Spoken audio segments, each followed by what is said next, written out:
Hello, আসসালামু আলাইকুম everyone. Welcome back to Rumi's cooking channel. আশা করি সবাই ভালো আছেন। আর আজ আমি চলে এলাম আরও একটি রেসিপি নিয়ে।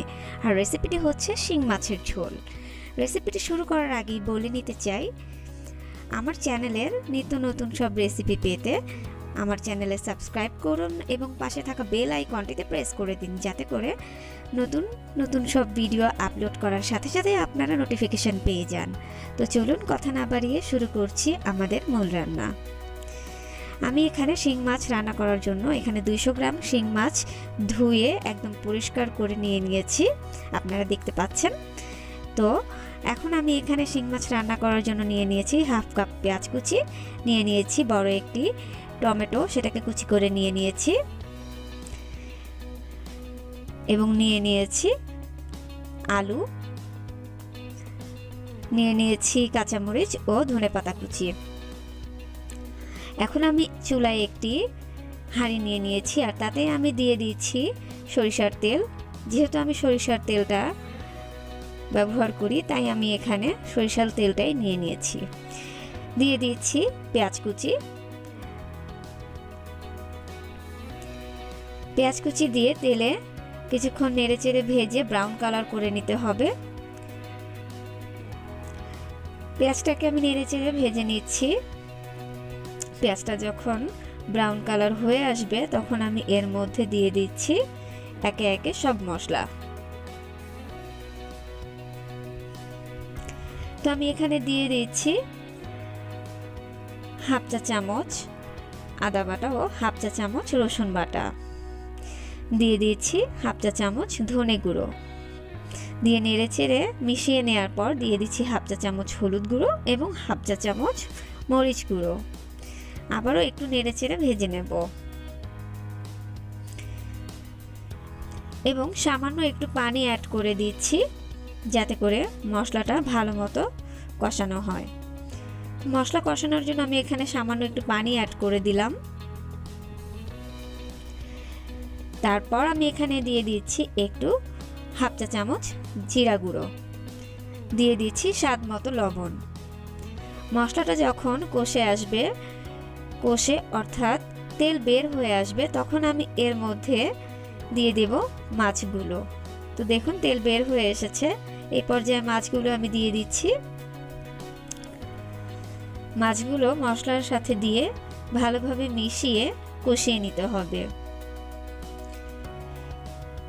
মশলার সাথে নেড়েচেড়ে কিছুক্ষণ কষিয়ে নেওয়ার পর আমি এখানে কিছুটা পানি অ্যাড করব, যাতে করে মাছগুলো ভালো মতো সেদ্ধ হয়।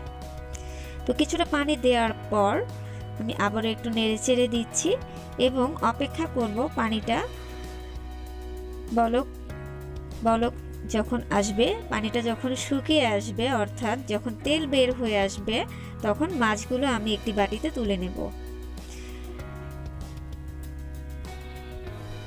তো মাছগুলো দেখুন সেদ্ধ হয়ে গিয়েছে এবং তেল বের হয়ে এসেছে। এখন আমি একটি বাটিতে মাছগুলোকে তুলে নিচ্ছি। এক এক করে সব মাছ আমি বাটিতে তুলে নিচ্ছি।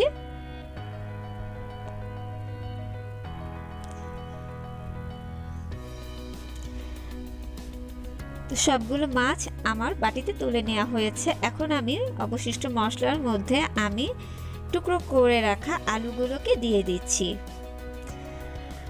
আলুগুলো দিয়ে ভালো মতো মশলার সাথে কষিয়ে নেব। নেড়েচেড়ে মশলার সাথে মিশিয়ে নিচ্ছি এবং ঢেকে দিচ্ছি 5 মিনিটের জন্য।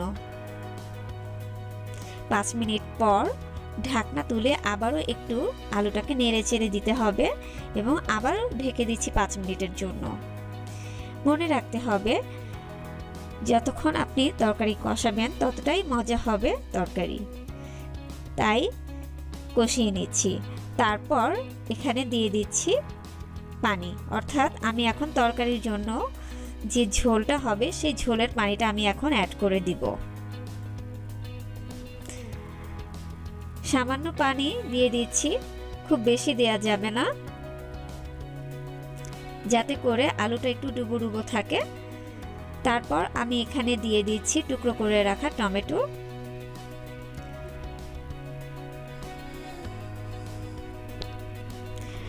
তারপর আমি আমি ঢাকনা দিয়ে ঢেকে দিব কিছুক্ষণের জন্য, অর্থাৎ যখন বলক চলে আসবে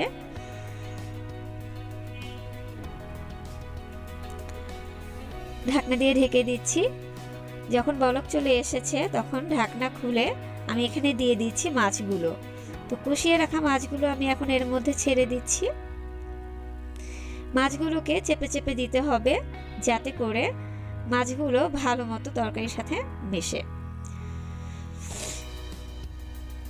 দিয়ে দিচ্ছি কাঁচামরিচ। অপেক্ষা করতে হবে 10 মিনিট। যখন পানিটা একটু শুকিয়ে আসবে তখন এর মধ্যে আমি কুচি করে রাখা ধনেপাতা দিয়ে দিব। তো এখন আমি ধনেপাতা কুচি দিয়ে দিচ্ছি, তারপর একটু চেপে চেপে দেব। যখন পানিটা শুকিয়ে ঝোলটা ঘন হয়ে আসবে ঠিক সেই পর্যায়ে আমি চুলা থেকে তরকারিটা নামিয়ে নেব। তো তরকারিটা আমি এখন নামিয়ে নিচ্ছি। তরকারিটা নামিয়ে আমি এখন একটি বাটিতে আপনাদের পরিবেশন করে দেখাচ্ছি।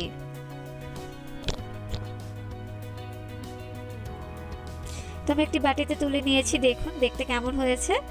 আশা করি আপনাদের কাছেও ভালো লেগেছে। যদি আমার এই পদ্ধতিটি ভালো লেগে থাকে অবশ্যই আমার কমেন্ট বক্সে আমাকে জানাবেন। আর যদি ভিডিওটি ভালো লেগে থাকে অবশ্যই আমার চ্যানেলে সাবস্ক্রাইব করবেন, লাইক কমেন্ট শেয়ার করবেন। ভালো থাকবেন, সুস্থ থাকবেন, দোয়া করবেন। আল্লাহ হাফেজ।